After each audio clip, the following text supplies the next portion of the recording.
রাধা, তুমি এই স্কুটির সামনে দিক দিয়ে কী করো বাবা?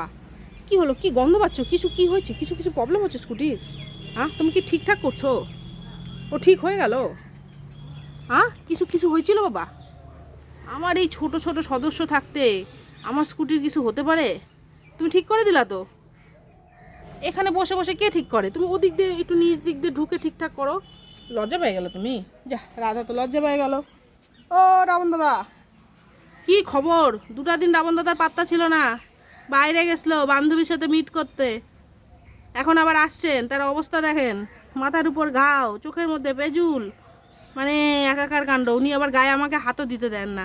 মানে আদর করার সময় ঠিক আছে, কিন্তু এমনি যদি আমি বলি পরিষ্কার করে দিবে এটা, তখন তখন আবার উনি রাগ দেখান। ও বুড়িয়া রানী, একটু রেসপন্স করো বাবা। আরো কালিয়া, ও কালুয়া, ওরে বাবা লো, ওলে বাবা, একটু রোদ পোয়াচ্ছি আমরা গরমের দিনে, বাপরে বাপ।